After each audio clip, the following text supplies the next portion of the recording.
Well. A pipeline has been blown that could have brought uh, saving gas to Germany, and we got to figure out who did it. Let's talk.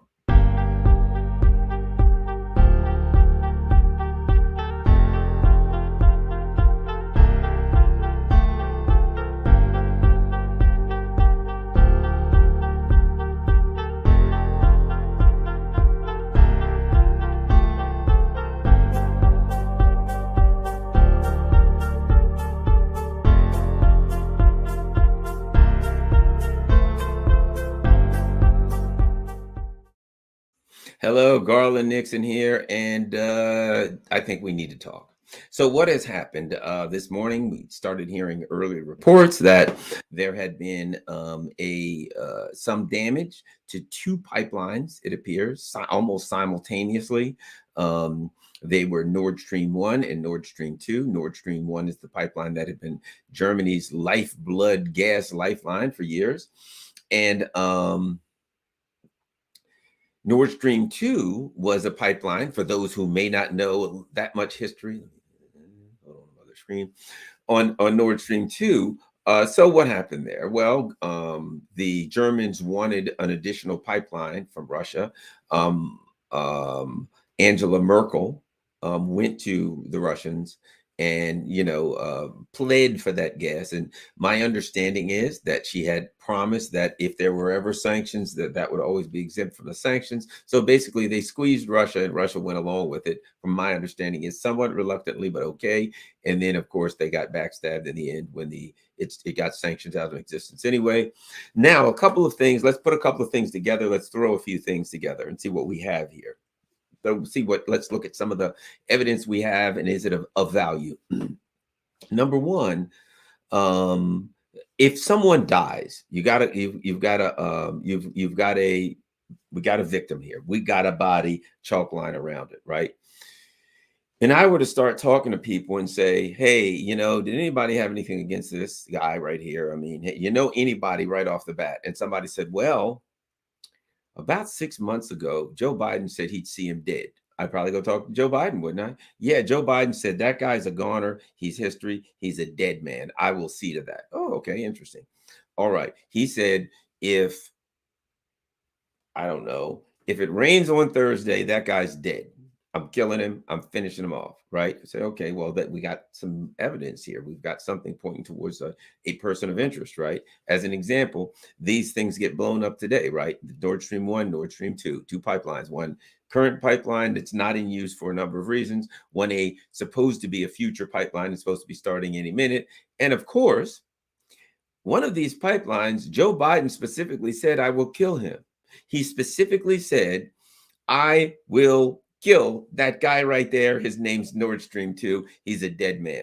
And he said, if Russia invades Ukraine. So, did Russia invade Ukraine? Yes. So, the criteria, that the standard that Joe Biden set forth as to what his trigger point would be for stopping Nord Stream 2 was reached. He says, if Russia invades Ukraine, I will stop Nord Stream 2. Now, when they asked him how he would do it, do you recall what he said? He said, trust me, I'll do it. Which could lead one to believe that there could be extra democratic and extra diplomatic means used. It's like, hey, how you going to do it? Just take my word for it. You're asking too many questions. You're going to get yourself in trouble if you ask too many questions. These are answers that you don't want, my friend. Trust me, because if you know, then I'd have to kill you too. So don't ask anymore. That's kind of what Joe Biden said. Hey, I'll shut down Nord Stream 2. Tell me about how you're going to do it. Oh, you don't know. No. Save yourself the trouble. You don't want to know. Well, I think now it's possible we might know. So we do have a person. We have a body. We have two bodies. And we have a person who says, I'll kill one of them. But they were both killed at the same time. Now, Sonny Bono. Yes, good old Sharon Sonny Bono. Oh, no. I mean, Cui Bono. Who benefits? Who benefits, right? Well, let's see. Let's try to eliminate some people. Does Russia benefit? Well, Russia put many billions of dollars into these and lots of work into these against a strong headwind, might I add, the whole time, because the U.S. was saying we're going to stop it. right? U.S. has been saying we're going to kill this guy, and now his body's there. I'm just throwing that out there. So apparently, if we look at Russia, did Russia benefit? Well, let's look at it. They put lots of money out and built the pipeline. So what we'd have to believe is they wanted to blow up their own pipeline. Keep in mind something. Two things are beneficial for that pipeline for Russia. Number one, it's done. That infrastructure is done. That's money to be made anytime. They know, the Russians know that, as did the saboteurs, that at some point this war is going to be over. No war lasts forever. It ain't going to last forever. At some point, and from the looks of things, I don't think that point is as far away as others may think. But at some point, the Ukrainian defense is going to collapse. And there's going to be time to make deals at some point, because people in Europe are going to be saying to their leaders, the war's over, man. The war's over, dude. What, come on. Let's, come up with something. At least give us a little bit of gas. You know what I mean? Just give us that. If you ain't going to, do everything, grain and fertilizer, just give us a little gas. We're just saying the brother's cold. Help us out here. And that's what they know. That's what's coming. How do they know that? Because over the weekend, people were on the street literally chanting Nord Stream 2. So if you're the Russians, you're in the catbird seat. You're loading up your chambers to blast Ukraine. That's A, right? You're loading up your chambers. You got them pointed right at Ukraine, and everybody knows in this world who knows anything about knowing anything knows when these referendums are opening up, are over. You guys are going to open up the big guns, and we're going to see what that's really about. Is it going to be a dud? Is it going to be something ugly? We don't know, but we kind of got a feeling we're going to see that. So Russia's looking at it saying we might close this thing down in a hurry. I don't know, maybe not, maybe going for years, but I'm just saying how it kind of looks, right? So that being said, then Russia's got to say, let's say we get this thing done by the end of the year, middle of the winter still, awful nippy, awful nippy in Northern Europe, don't you think? And old Putin can say, war's over. We got our land. The Nazis, whatever's left of them, got their land. Let's just go back to what we're getting. If you guys want some gas, let us know. Otherwise, we'll be over here talking to China, Vietnam, and Lagos or somewhere, some damn where. Cambodia, places like that. They'll be over there selling them gas, right? So the bottom line is, it doesn't make much sense for Russia to do it because they already cut it off. Do they need to cut it off twice? It's turned off. It's turned off. Anytime they want, it is potential money. It is not just infrastructure sitting there. It is infrastructure with a potential to make unlimited amounts of money. Much gas as you can pump through there, and they got a lot of gas. I don't know if you know how big Russia is. Trust me, they ain't running out no time soon. So they got gas, they got a way to deliver it, and they got to figure, okay, we'll wait you out. You know why? Because Nord Stream 2, 1 and 2 is, are there. Sure, you've been out of them for a while and you've been able to make it, but the winter ain't here yet. The winter ain't here. And Russians are sitting there thinking sooner or later you got to call. And when you do, the price is going to be steep. But Nord Stream 1 and 2 are there. We're still going to take your money because you got to take a sucker's money, right? You got to take their money. Or look, in all reality, the suckers are the EU for listening to the US, letting them, turn the entire European continent into Jonestown. It's a friggin' mass economic suicide. So at any rate, I think we can safely eliminate Russia. Not only is the motive not there, right? The motive is not there. We can't come up with a reason they would want to do it when they already have taken that step in a cleaner way. They've already turned off the gas. The gas is turned off. I mean, it's pressurized, so theoretically it has gas in it. But that's just to keep it pressurized. There's no gas flow going on. Okay? So since there's no gas flow going on, it's just sitting there. It's just potential money. Everybody wants potential money. It is like a real estate investment. It's sitting there. And they're just thinking sooner or later the people are going to vote somebody out and vote somebody out. And they're going to vote somebody in. And that person's going to call us and say, can you turn the gas back on? And we're going to say, every man has his price. Let's work out a deal. So not only is there no incentive, no logical reason that we can find why Russia would want to blow it up. There's a number of very, very valid reasons why Russia would not want to blow it up. Okay, so I think we can safely eliminate Russia.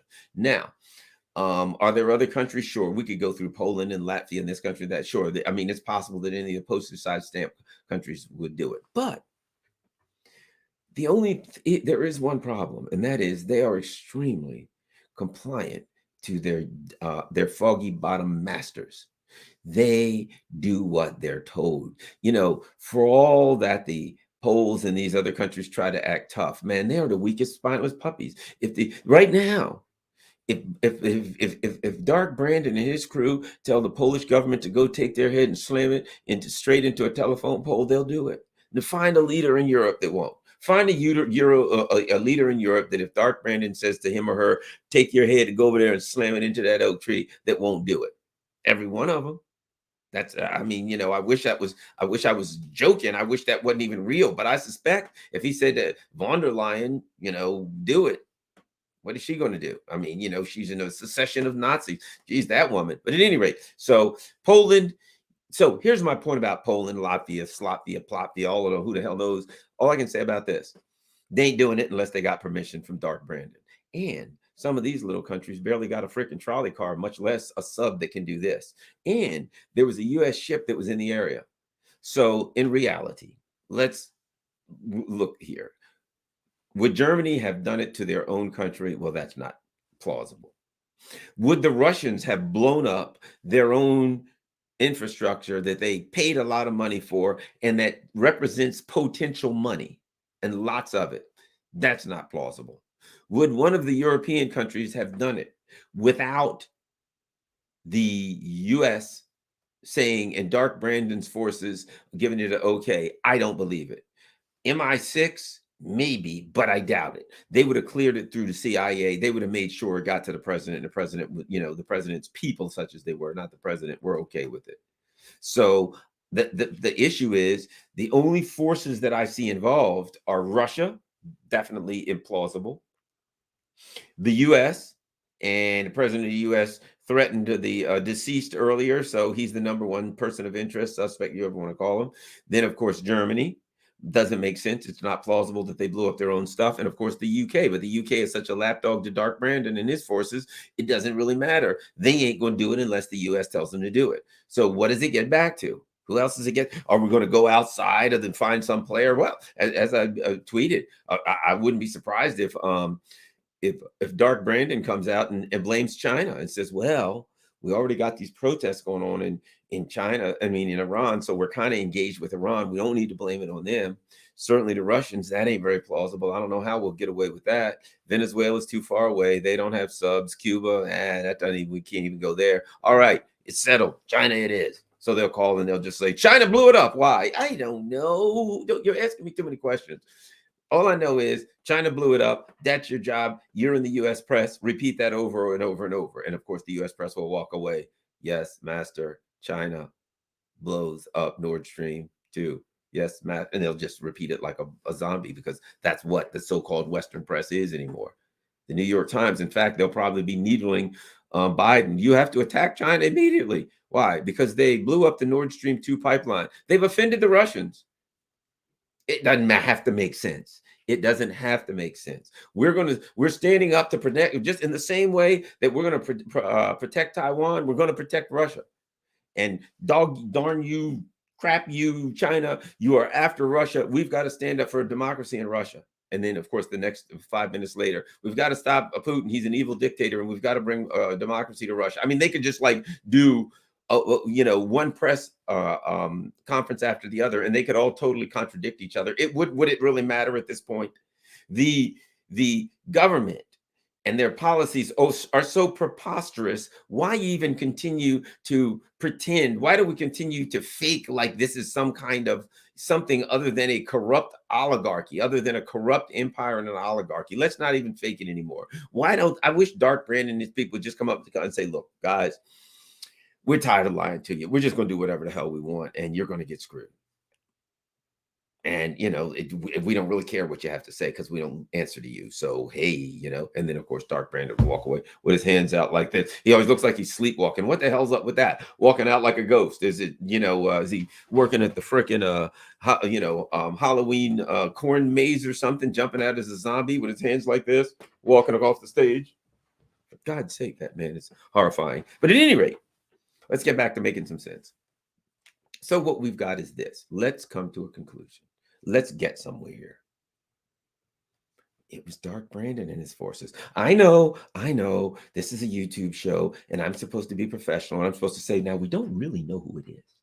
We don't really have an idea, but let's talk as though maybe it was the Russians, maybe it was the Poles, or maybe if it was the Poles, if it was the MI6, if it was any of those, it was Dark Brandon's forces. Why is that? Because they wouldn't go to the bathroom unless the Secretary of State gave them permission. That's a fact. So they're doing nothing. Let's face it. If you don't believe me, think about this. They're liquidating their own economies at the behest of these clowns in Foggy Bottom. Doesn't that tell you they won't do anything other than what they're told? Right? Anything, but whatever they're told, they're going to do that, but they ain't doing anything else.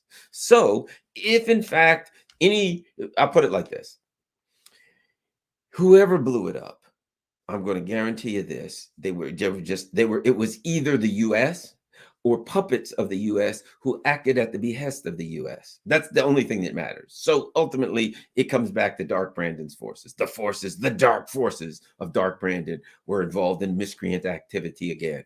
So let me connect that to something. And I think it's important. Last week, I might have already spoke on this. I'm sure I have, but I got to add this, connect this together. Last week, Ursula von der Leyen. Now, there's a scary woman. You always picture her like putting a cigarette out on somebody's skin, saying, we have ways of making you talk, calling people swine. Swine! You just picture, why didn't she have one monocle? She needs a monocle. But at any rate, so Ursula von der Leyen, even the name, Field Marshal von der Leyen. So old Field Marshal von der Leyen here, she's talking about the democracy that they're promoting. They're promoting democracy. You might know Angelina Baerbock a while back was promoting democracy, and she literally said, we're going to continue to support Ukraine. I don't care what the hell, and I'm adding a little bit for dramatic effect. I don't care what the hell the damn German people say. I don't listen to them anyway. So it was clear this is not a democracy, right? That ain't happening. That dog don't hunt here no more. So that's Angelina Baerbock. Field Marshal Baerbock. So, sorry, I got in character. All right, so let's keep going. So, von der Leyen. This is important. I think this is a connection. It's a loose connection, but in my mind, it's a connection. This is a connection. So von der Leyen's talking about the Italian elections. And she pretty much implies they better go the way they want or the people are going to pay a price. And she says, if they go in a bad direction, we have tools such as Hungary and Poland, right? They cut their money. They'll cut your money. So what she's saying is this. Italy is going to have an election. And either that election will go in the direction that we want, which is some other neoliberal globalist scumbag, warmongering chump who's willing to sell out, traitor, who's willing to sell out their people for the US empire, or we'll make the whole country suffer.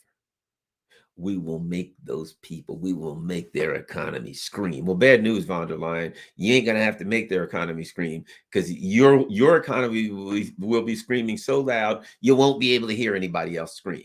Your economy is going to be so loud, trust me, it'll be piercing your ears. You won't hear anybody else scream as loud as the German economy is going to be screaming very, very shortly. But at any rate, so von der Leyen, think about this. Isn't this a connection? Von der Leyen says, we got tools if this doesn't go our way. She's clear. The EU has transformed into an authoritarian body, right? Authoritarian, it's not, we don't bargain with you. We don't accept your independence, Italy. We don't accept the people's right to choose what they want. If they don't do what we expect them to do, they will be punished. right? Isn't that what you said? If it doesn't go in the direction that we want, oh, they will pay. Oh, these people will pay. And I'm going to make an example out of them. And everybody in the EU from now on will look at Italy and say, they'll lose their lunch. They'll be so horrified. They'll poop themselves and barf all at the same time when they see what we do to Italy. No one will dare challenge us again. They'll do what they're told. That's basically, am I exaggerating? If it doesn't go the way we want. And looked in her face, and it was like this. If it doesn't go the way that we want, what I'm going to do to their asses when I get a hold of them. Oh, God, I don't even want to say it. It's so bad. Right? That's what she was saying. But all the while in a sadistic way. Did you notice? If you listen to her, if you watch her, there was a sadistic twist to it. There was a little bit of a smile, a little bit of a creep of a grin on the end of her face. Oh, if this doesn't go the wrong way, the Iron Maiden awaits someone for sure. Yeah, I mean, it was like I'm thinking, am I watching like an old movie and there's like an evil scientist in a cave going, "Nyah." I mean, literally, that's the way von der Leyen came across, this sadistic joy. And it was like a combination of being drunk with power, right? And horrifyingly narcissistic at the same time. You're drunk with power, you're narcissistic, and you have contempt for anyone that would dare to go against your narrative, your belief, what you want them to. So you're sitting there saying, well, if it goes the wrong way, but you start smiling because in your mind, you kind of know it's going to go the wrong way. And you know that the threats you're making, that when it goes the wrong way, that you're going to make people suffer, you know you're going to get to carry those out because you know it's going to go the wrong way. And you know when they do, they're going to say, like, do it. Look, let's face it, Maloney, whatever the hell her name is, you know they're doing like anti-LGBT stuff. Oh, that's totally unacceptable in the EU. So you know, if you're Ursula von der Leyen, that you are going to get the opportunity to squeeze the hell out of millions of people. What kind of sociopath wouldn't salivate at such a thing? And you can see it on her face. That's the old, never forget it. Baerbock was kind of the same way. Baerbock was almost angry at the people when she was like, and these scum, these little, well, I don't care what these vermin say, what this slime on the bottom of a tree stump says, we're supporting Ukraine. Baerbock just had, again, like some level of contempt for the working class and the voters. But at least contempt was to acknowledge that they existed. So at least Baerbock was the kind that she's going to see you and then she's going to stomp you into the ground. Ursula von der Leyen doesn't even acknowledge your existence. She does not even grant you the effrontery to exist. Von der Leyen's like, she's looking down like this. Guards, take him away. Off with his head. So here's my point. I'm getting a little carried away, but here's my point. Getting in an acting class or something here, for God's sake. My point is this.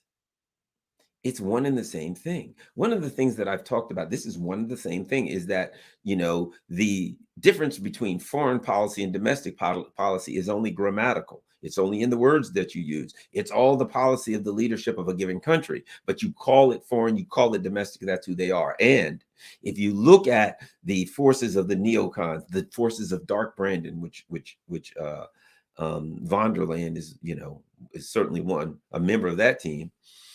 And if you look at these people, they are really unconcerned about the everyday person. They don't accept the existence of the everyday person. So they just feel like we are above you. We're making decisions and you have to listen to whatever we say and do whatever we want to do. And so right now these two things, they're looking at Germany in the same way. They're saying to Italy, we have tools. If you don't act right, we'll force you to do what we want you to do.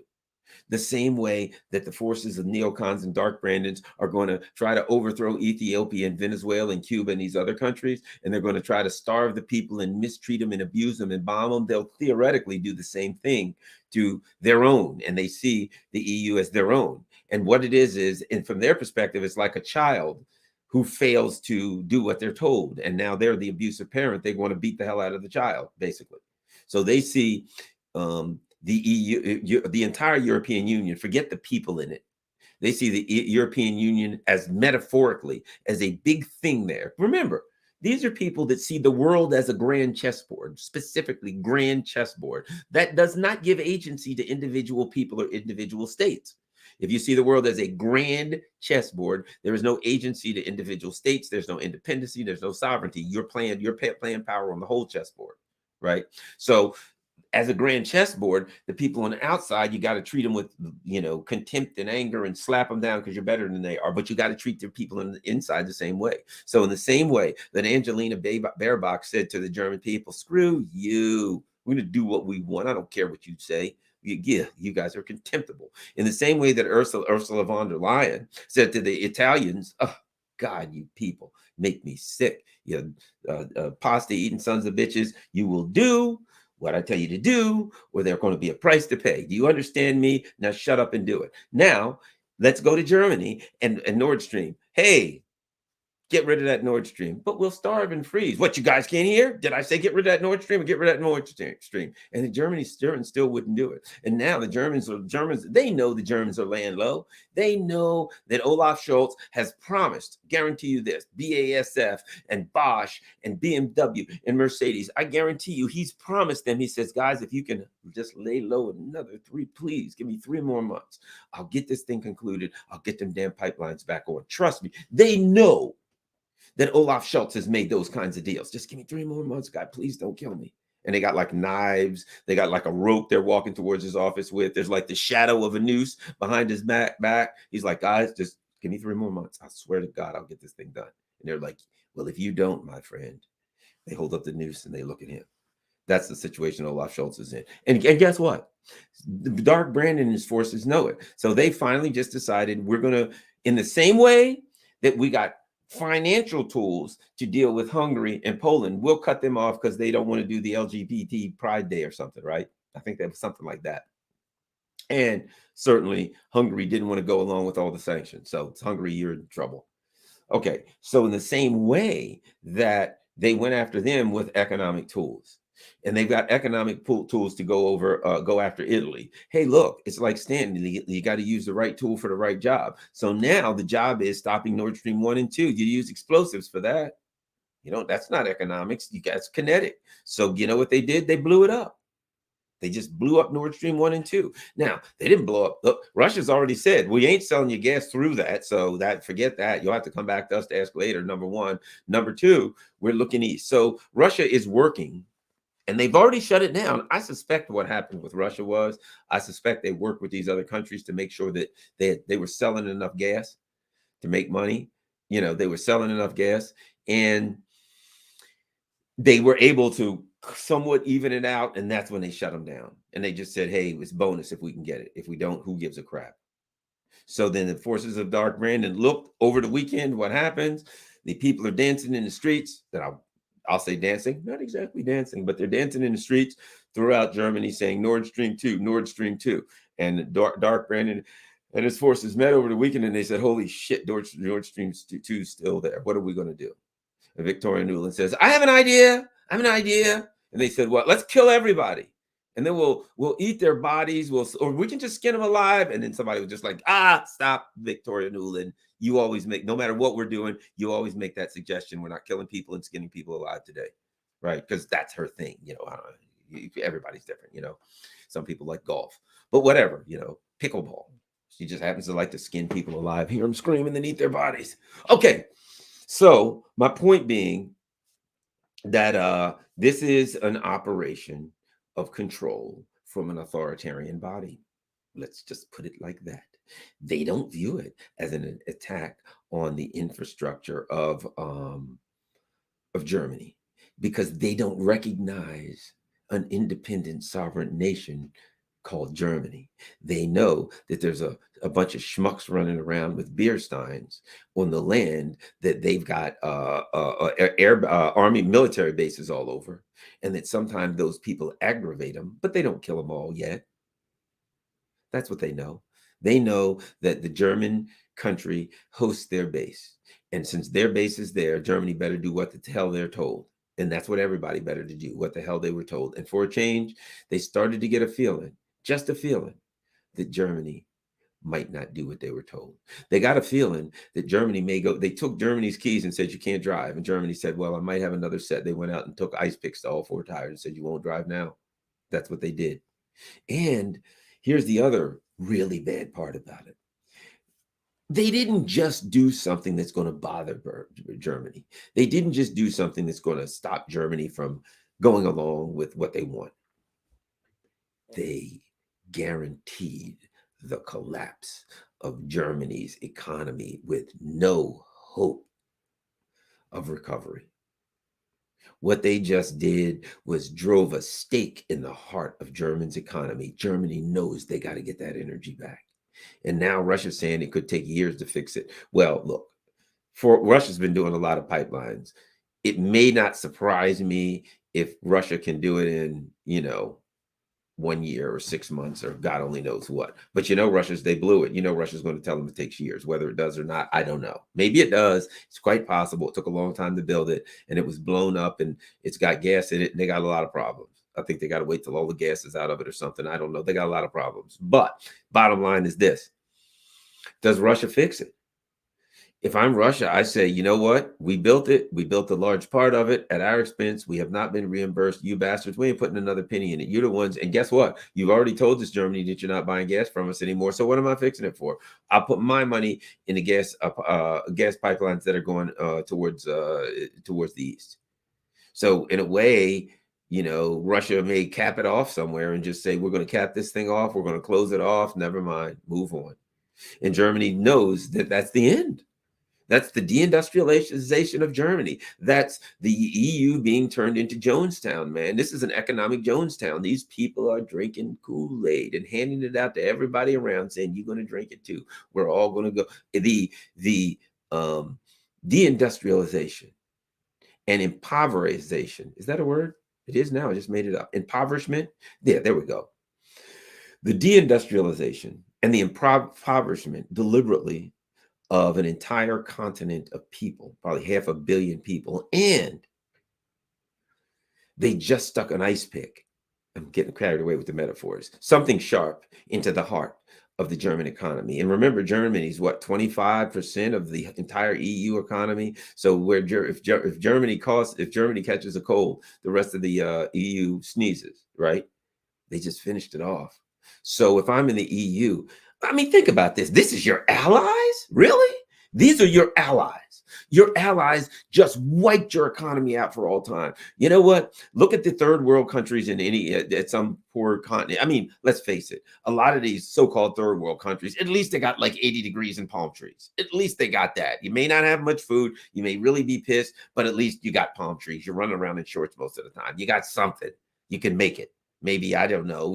I mean, I'm not trying to be funny, but I mean, it's 80 degrees. That's a help. Maybe, and things grow, stuff like that. So you got a little better of a chance. Some of these places, some of them are just desert. What the hell are you going to grow in Paris? You know what I mean? The bottom line is now Europe is like these big cities with a bunch of people who are all stuck together, and they need lots of stuff, and they're used to having lots of stuff, and they will not be able to afford anything because the industry's closing down. So all their jobs are gone. So even if they were giving electricity away for 1 cent a year, they couldn't afford it because they ain't going to have a job. And so now what do we look at? Dark Brandon, that you and I have come to the conclusion that the forces of Dark Brandon did it, that they did it. It sure as hell wasn't the Russians. Implausible. Germans, implausible. Anyone in the EU that did it, they wouldn't do it unless they got the okay from the forces of Dark Brandon. So that would mean by proxy, Dark Brandon's forces did it. But come on, do we think anybody else in the EU is going to do it, and the U.S. government doesn't know about it? And they're awful quiet, too quiet. And literally, I bet you, knowing The dark Brandon forces. I guarantee you, they don't have anything else. They're going to blame it. They can't blame it on China. They'd love to, but all they're going to do is say Russia blew up their own pipeline, and everybody, Russia's going to be like, "What?" Everybody's going to be like, "What?" They don't care. What else are they going to do? What else are they going to say? We blew it up. We don't know who blew it up. That's not. Yeah, no. Yeah, somebody had the technology to go out to sea, to locate the type pipeline, to aim some kind of device at it, or to send some kind of a drone down and blow the damn thing up. Yeah, we don't know. Who knows? It certainly wasn't a state actor doing that. Probably just some guy out sailing or something, or probably a water skier snagged it. The truth of the matter is, I think people have figured out it's the forces of dark Brandon. And what is Germany going to do? See, that's the next question. What is Germany going to do? Let me give you the answer. Not a damn thing. Have you been paying attention to Olaf Scholz? What an embarrassment to humanity. God in heaven. The guy makes me sick. I know people aren't going to like this. I'm an older person. I'm a former cop, okay? This is the way I grew up. So please, my dad was a longshoreman. He wore a hard hat. Give me a break. But as a guy, as a man, God, I'm embarrassed by Olaf Scholz. I mean, he's the wimpiest dude I've ever seen in my life. He's just like Dark Brandon sitting there saying stuff. Yeah, we're going to do this. And Olaf Scholz was like, whatever he said. I mean, just shaking his head, and Dark Brandon's like got his furrowed brow, and I mean, he don't know where the hell he is, but he's got his furrowed brow, and he's, we will stop Nord Stream 2, trust me. And Schultz is just sitting there like sweating, like, I don't know what to do. He's punked me, he's alpha mailed me, he's pulled the fur off my ass, and I don't know what else to do. And he just sit there and look. And now, knowing this guy, I have a feeling if it was Angela Merkel, she'd just walk right up to Dark Brandon and just kick him in the nuts. That's what I think she'd probably do. No, I'm just saying she had a little bit more horsepower than this guy.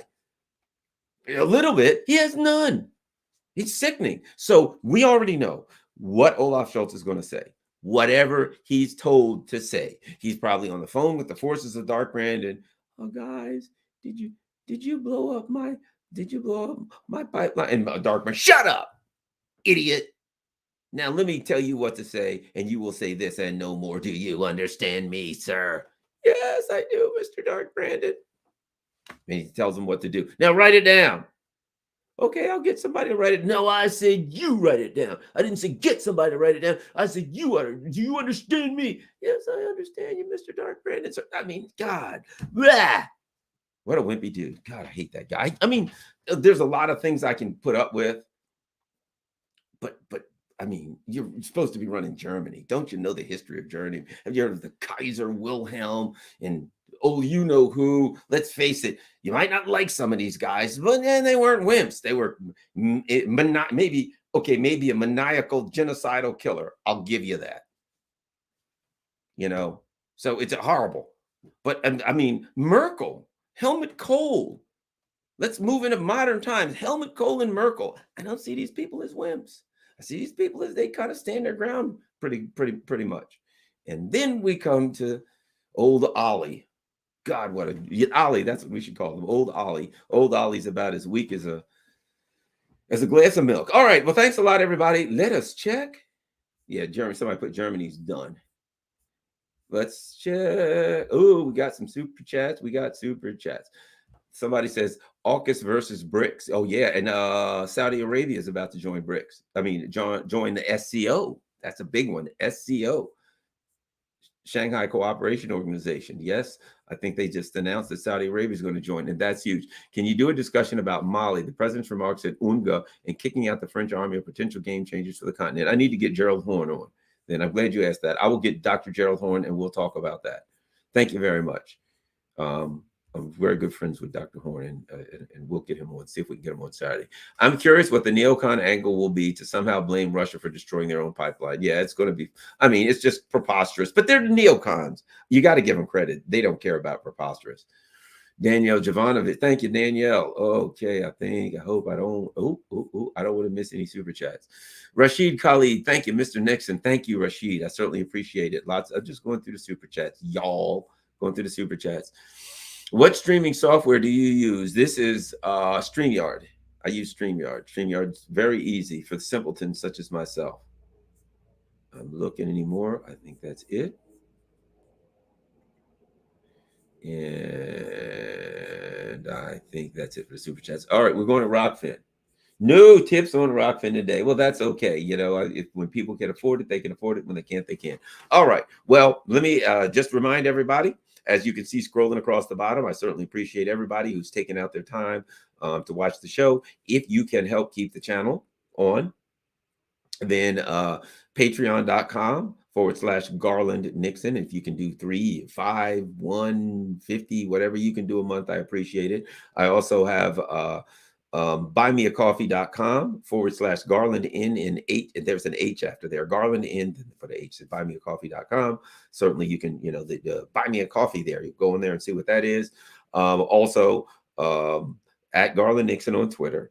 And you can do PayPal, my email, garlandn@gmail.com, $DC Radio Man on Cash App. And last but not least, please, everyone, right now we got 1664. See, year I was born.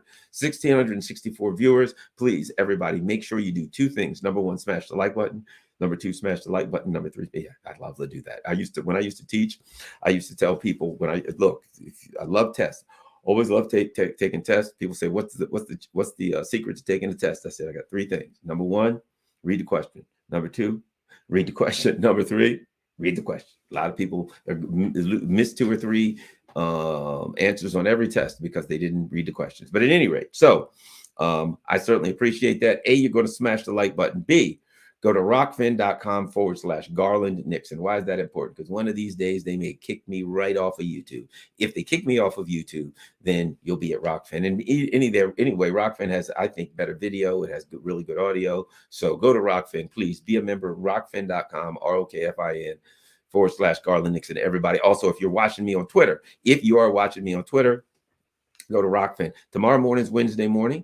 A lot of people don't know this. Rockfin, we do on Rockfin creators, we do one premium show a week, at least one. I do mine every Wednesday morning with Scott Ritter. I do an update. I start at 9 a.m. Eastern Standard Time. I do about 15 or 20 minutes on YouTube. So you'll see the first 15 minutes or 20 minutes on YouTube. You can see Scott and I.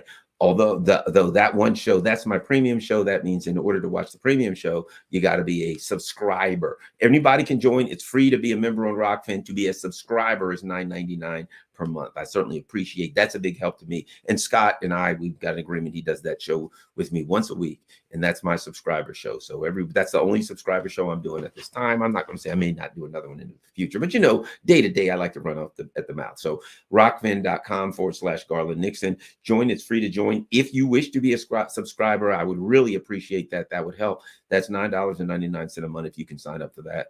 I think you can sign up for like a year or something.